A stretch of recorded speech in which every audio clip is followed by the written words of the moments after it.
The Henderson family Christmas had a hierarchy, and I had always been at the bottom of it. My older brother Marcus was a corporate lawyer at a prestigious Manhattan firm.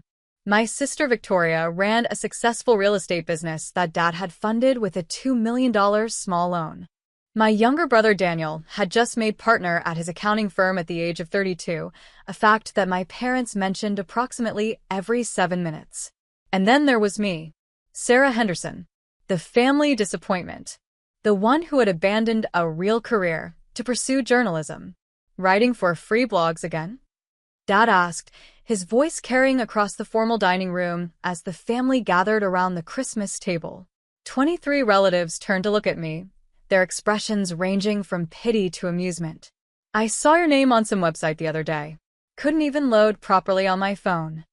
I took a bite of my turkey. It's investigative journalism, Dad. Is that what they call it now? Mom added, shaking her head with that particular expression of maternal disappointment she had perfected over 31 years. So embarrassing. I couldn't even tell the ladies at book club what you do. I just said you were in communications. Victoria's Nortez. Communications. That's generous, Mom. She adjusted the diamond tennis bracelet Dad had given her that morning, a Christmas gift that probably cost more than my annual salary at the newspaper where I worked before going independent. Remember when she turned down that marketing position at my company? Could have been making 6 figures by now. I remember, Dad said, his disappointment thick enough to carve. Instead, she's living in that tiny apartment, writing stories nobody reads about things nobody cares about. I continued eating. The cranberry sauce was particularly good this year. Marcus leaned forward, his Rolex catching the light from the chandelier. I tried to read one of your pieces last month, Sarah. Something about pharmaceutical companies? Couldn't get through the first paragraph. Too dense. Too boring.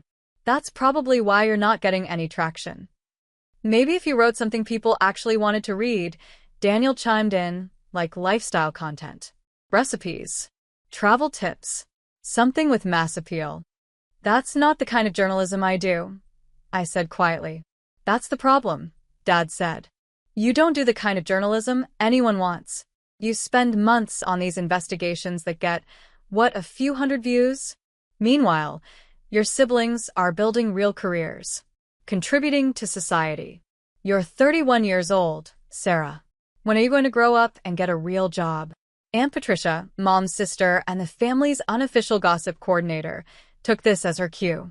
I was just telling Helen last week that it's such a shame about Sarah. All that education, all that potential, and she's throwing it away on these little blog posts. And still single. No husband, no children, no career to speak of. It must be so hard for you, Margaret. Mom nodded solemnly. It is, Patricia. It truly is. We did everything right with her. Private schools, the best opportunities. And this is what we get. At least she's not asking us for money anymore, Dad muttered, though loud enough for everyone to hear. That's one improvement, I suppose. I hadn't asked them for money since I was 24. But pointing that out would only extend the conversation, so I reached for more mashed potatoes instead. Cousin Bradley, Victoria's husband and the family's resident finance expert, decided to pile on. You know, Sarah, I ran some numbers the other day. Just out of curiosity.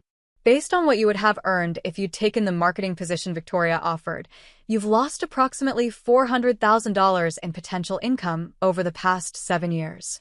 That's not counting compound interest, retirement contributions, or benefits.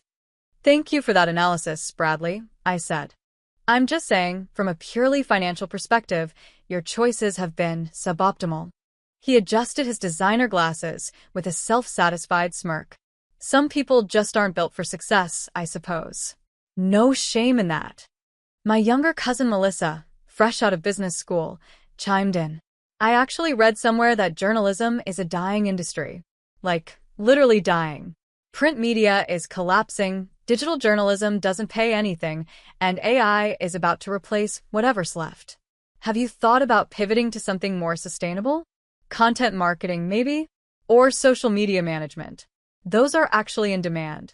I'll keep that in mind, I said, taking a sip of water.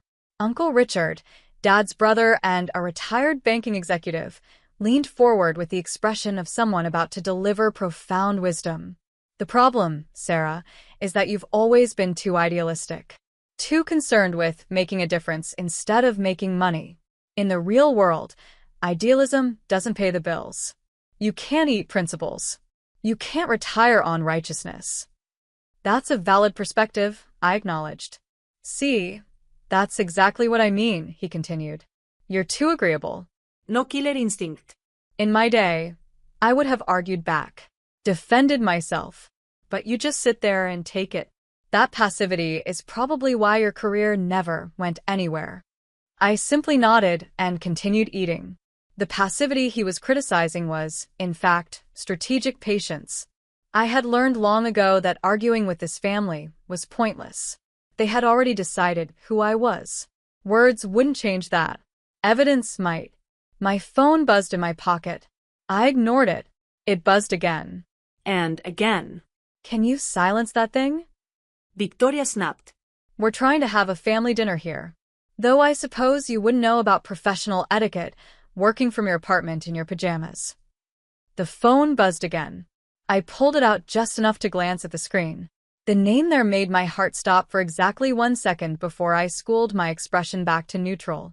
Probably another rejection email, Marcus said with a laugh. Or maybe a request for free content. That seems to be all you're worth these days. I slipped the phone back into my pocket without answering. The timing would need to be perfect. The conversation moved on to the annual Henderson Achievement Parade. Marcus was handling a merger worth $300 million. Victoria had just closed on a waterfront property development. Daniel's firm had been featured in Financial Times. And what about you, Sarah? Grandma Eleanor asked, her voice quavering but her eyes sharp as ever. She was 92 and still the most perceptive person in the family. What have you been working on, dear? Before I could answer, Dad cut in. She's been working on the same thing she's always working on, Mother. Nothing that matters. Nothing that pays.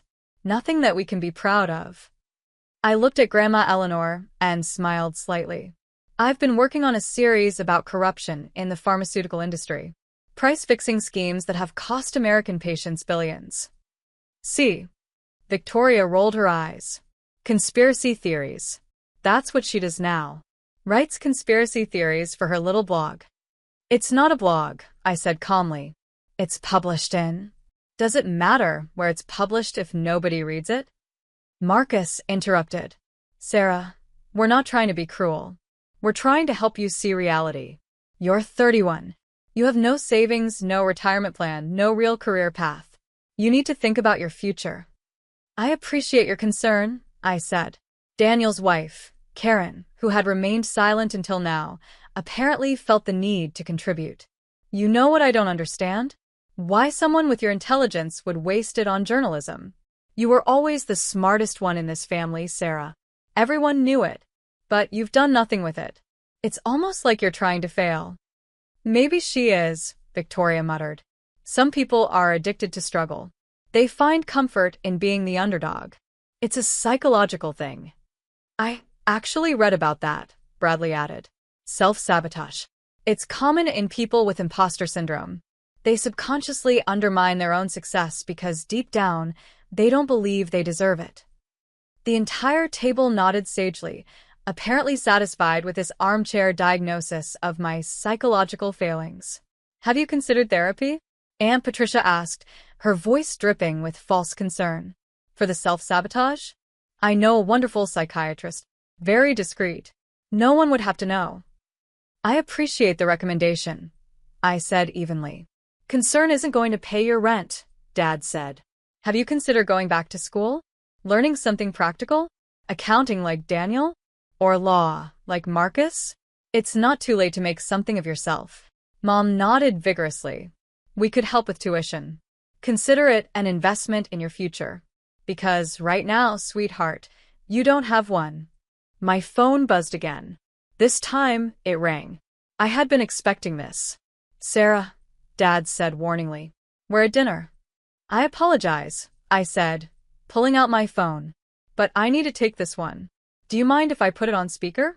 I'm expecting some information I need to share with everyone anyway. On speaker? Victoria's eyebrows shot up. What? Is it your landlord calling about your overdue rent? We don't need to hear about your financial problems, Sarah. Something like that, I said, and pressed accept. The voice that came through the speaker was deep, professional, and carried the weight of institutions that had shaped American journalism for over a century. Ms. Henderson? This is Robert Callahan. I'm the chairman of the Pulitzer Prize Board. I apologize for calling on Christmas Day, but given the embargo lifting tomorrow morning, we wanted to give you advance notice regarding your nomination in the investigative reporting category. The room went completely silent. I watched my father's fork freeze halfway to his mouth. My mother's wine glass tipped slightly in her grip. Marcus's expression shifted from condescension to confusion to something I had never seen on his face before: uncertainty. Thank you, Mr. Callahan, I said evenly. I appreciate the call. I have to say, the chairman continued, his voice warm with genuine enthusiasm, your investigation into the pharmaceutical price-fixing conspiracy was extraordinary. 18 months of work, 200 sources, documentation that led to 3 federal indictments and the resignation of 4 pharmaceutical CEOs. The board was unanimous in their assessment. Your series fundamentally changed federal policy on drug pricing oversight. Victoria's tennis bracelet glinted as her hand trembled against the white tablecloth. I was just doing my job, I said. Your job saved American patients an estimated $47 billion over the next decade, according to the Congressional Budget Office analysis. That's not just journalism, Ms. Henderson. That's public service of the highest order. Dad finally set down his fork. His face had gone pale. I also wanted to let you know that the New York Times has been trying to reach you. They'd like to discuss a senior investigative correspondent position. And I believe 60 Minutes called about a profile piece. Your assistant has been fielding quite a few requests. My assistant will handle those inquiries, I said. Thank you for letting me know. One more thing, the chairman added. The Pulitzer Center has confirmed your grant for the next investigation. $3 million over 2 years. I understand you're looking into defense contractor fraud. The board is quite eager to see where that leads. Marcus made a small choking sound. That's correct, I said. Thank you for your support. We should be thanking you, Ms. Henderson. Journalists like you are exactly what this industry needs. Enjoy your Christmas and congratulations again. I ended the call and looked up at my family. 23 faces stared back at me, frozen in various states of shock.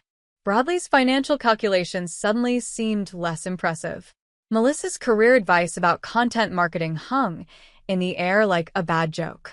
Uncle Richard's lecture about killer instinct had aged remarkably poorly in the span of 2 minutes. Aunt Patricia's mouth opened and closed several times, like a fish suddenly finding itself out of water. Her recommendation for a psychiatrist now seemed almost comically misguided. The cranberry sauce really is excellent this year, I said, reaching for my fork. Mom, is this Grandma's recipe?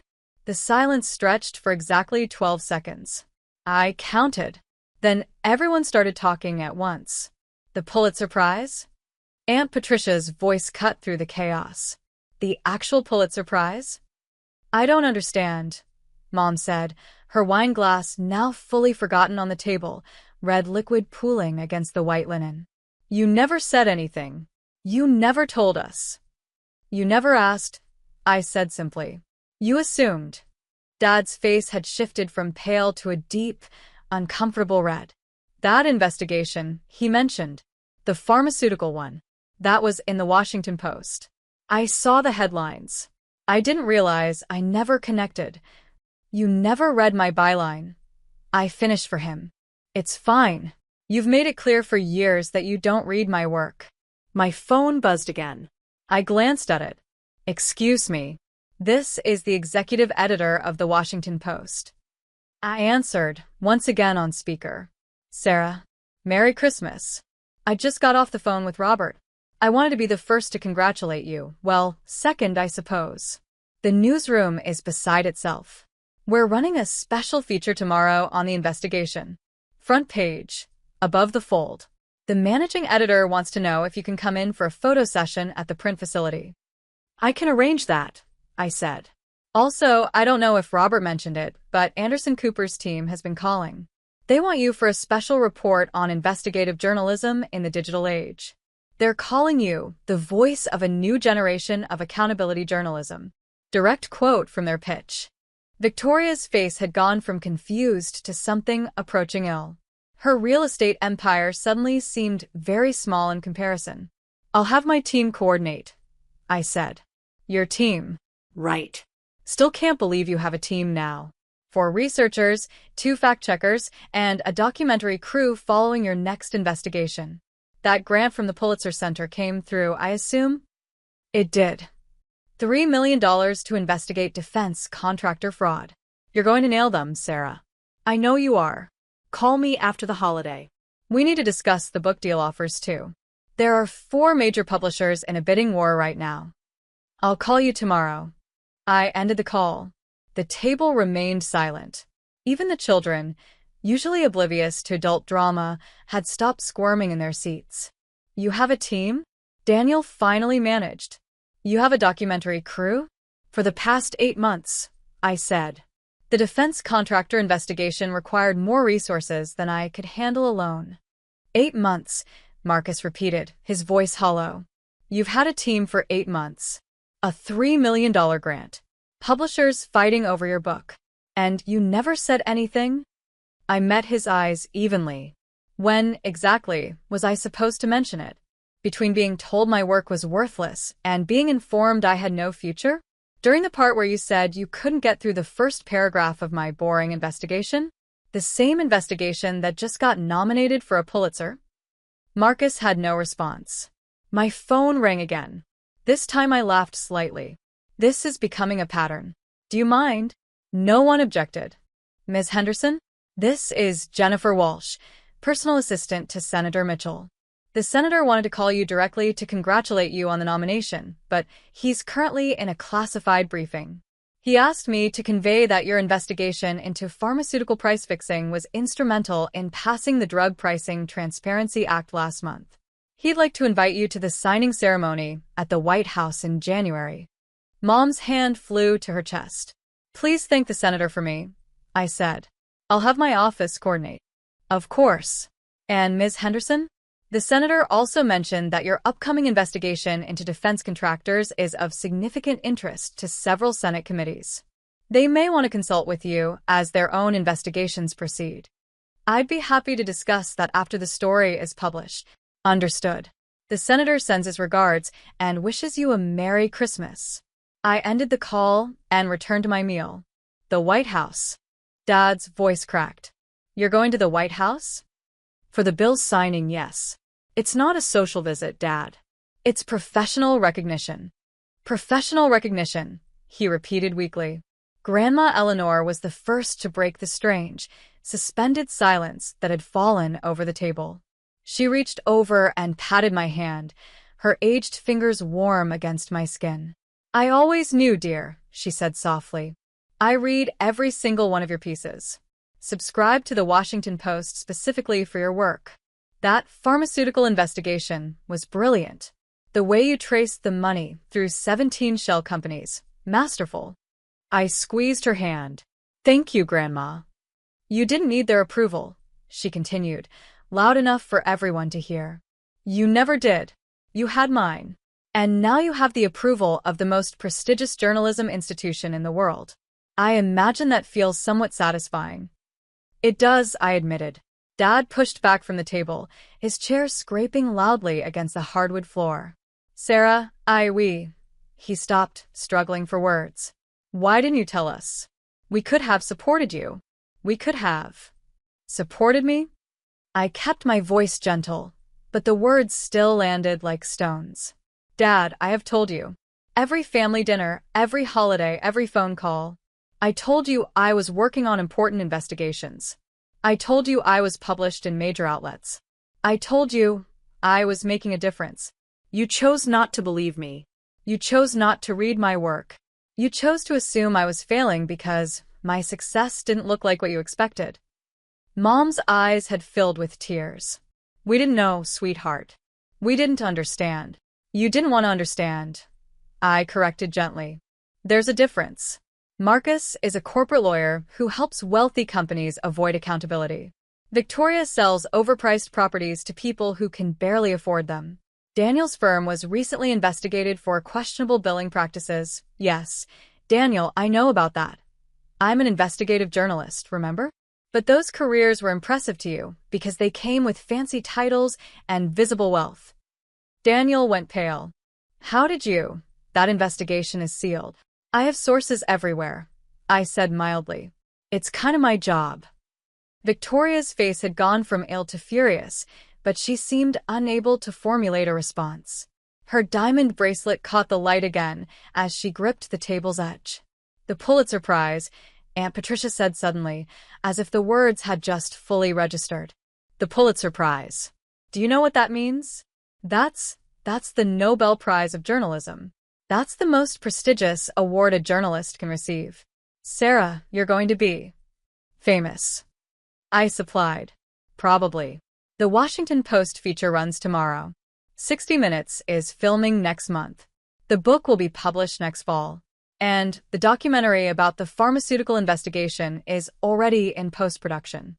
Netflix acquired the rights last week. Netflix. Mom whispered. 7-figure deal. I confirmed.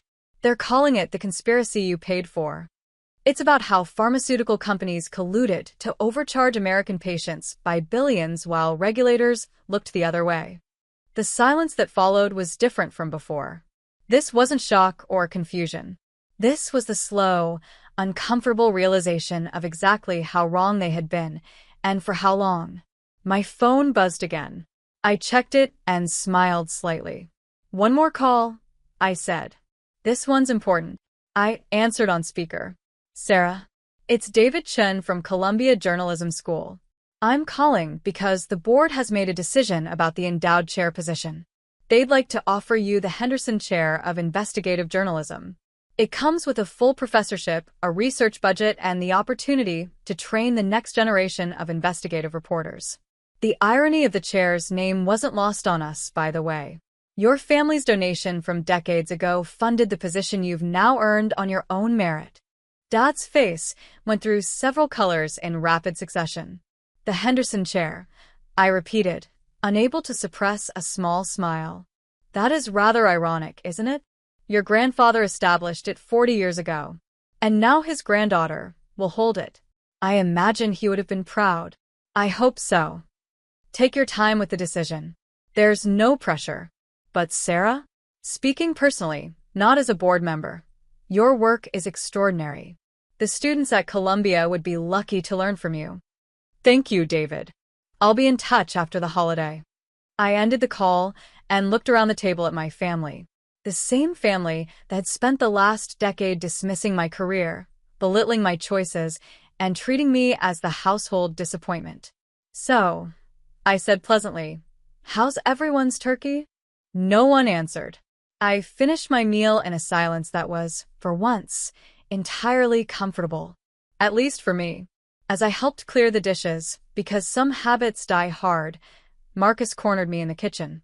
His face was a complicated mixture of emotions I had never seen from him before. Sarah, he said quietly, I owe you an apology. A real one. Not just for today, but for years of. Save it, I said, not unkindly. I don't need your apology, Marcus. I never needed your approval. I just wanted you to see me. To actually see me, instead of the failure you decided I was. I see you now. Only because the Pulitzer Committee told you to. I put the last dish in the washer and turned to face him. I'm going to accept that chair at Columbia. And I'm going to keep investigating. And the next story is going to be even bigger. You can be proud of me or not. It doesn't change what I do or who I am. Victoria appeared in the doorway. Her face had lost its fury and now just looked tired. Sarah, she started. About what I said earlier, the blog comments, You called my Pulitzer-nominated investigation a conspiracy theory, I said evenly. About an hour ago. In front of the whole family. While I sat there knowing that tomorrow, the Washington Post would run a front-page feature about how that conspiracy theory changed federal policy and saved American patients $47 billion. Victoria's face crumpled. I didn't know. You didn't want to know, I corrected. None of you did. It was easier to have a family failure to feel superior to. It validated your own choices. I walked past them both, back toward the living room where the rest of the family was still sitting in stunned silence. Dad intercepted me in the hallway. His eyes were red. Your grandfather would have been proud, he said roughly. The chair, the Henderson chair, he would have loved that you earned it. Not through family connection. Through your own work. I know, I said. That's why I'm accepting it. Sarah, he stopped, struggling again. I'm sorry. I should have read your work. I should have paid attention. I should have. You should have, I agreed. But you didn't. And I became who I am anyway. Not because of this family's support, but in spite of its absence. He nodded slowly, accepting that truth. I gathered my coat and bag from the hall closet. My car was parked outside, and I had a documentary crew to meet tomorrow, a newspaper photo shoot to prepare for, and a defense contractor investigation that needed my attention. You're leaving? Mom appeared, her makeup slightly smeared from tears. But it's Christmas. We haven't even done presents yet. I think I've received enough today, I said gently. The phone calls, the validation, the looks on your faces when you finally understood. That's not fair, she whispered. No, I agreed. It's not. But neither were the last 10 years of being treated like the family disappointment. I think we're even now. Bradley appeared behind Mom, his earlier smugness completely evaporated. Sarah, about those financial calculations I mentioned, I didn't mean to imply. You implied exactly what you meant to imply, I said pleasantly. You were trying to quantify my failure in dollars and cents. Shall I tell you what the Netflix deal was worth? Or the book advance? Or the $3 million grant? Would that make your spreadsheet more accurate? He swallowed hard and said nothing. Melissa rushed up next, her business school confidence nowhere to be seen. Sarah, I was just trying to help with the career advice. I didn't know you were already that you had. Already successful? I supplied. Already accomplished? Already everything you assumed I wasn't. She nodded miserably. Here's some career advice for you, Melissa. Never assume you understand someone else's career better than they do. Especially when you haven't bothered to actually look at their work. Uncle Richard was the last to approach, his banking executive confidence notably diminished. That killer instinct comment I made was ironic, I finished. Given that I've spent the last 18 months methodically dismantling a pharmaceutical conspiracy that involved some of the most powerful corporations in America, I think my killer instinct is fine, Uncle Richard. I just choose my battles more carefully than you do. I kissed Grandma Eleanor goodbye, the only family member who had ever believed in me, and walked out into the cold December evening. Behind me, I heard the family erupting into frantic conversation. Questions about my work, my success, my future. All the things they could have asked at any point over the last decade, if they had cared enough to listen. My phone buzzed one final time as I reached my car. A text from my assistant. CNN, NBC, and BBC all requesting interviews for tomorrow. Also, the publisher's weekly announcement went out early. Your book just hit #1 on pre-order lists. Congratulations, boss. I smiled, slid into the driver's seat, and drove away from the Henderson family Christmas. For the first time in my life, I hadn't needed to defend myself. I hadn't needed to explain. I hadn't needed to argue or justify or prove anything. The Pulitzer Committee had done it for me. The Washington Post had done it for me. The senator, the Netflix deal, the Columbia chair, they had all spoken louder than I ever could. And next Christmas, when I returned, if I returned, everything would be different. Not because I had changed, but because they had finally seen what had been true all along. The failed journalist they had mocked for a decade was the most successful Henderson of them all. They just hadn't bothered to read my byline. 3 months later, I stood at the podium in Columbia University's Low Library, accepting the Henderson Chair of Investigative Journalism. The ceremony was covered by every major news outlet.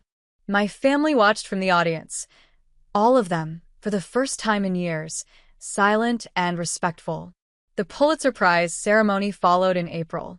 In my acceptance speech, I thanked my grandmother, my editors, and my sources, the people who had believed in me when it mattered. I did not thank my family. Some omissions speak louder than words.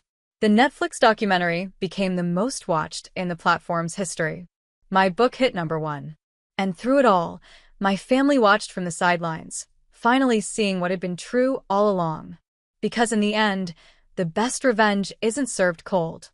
It's served with a Pulitzer Prize, a Netflix deal, and the quiet satisfaction of knowing you became everything they said you couldn't be. All while they weren't paying attention.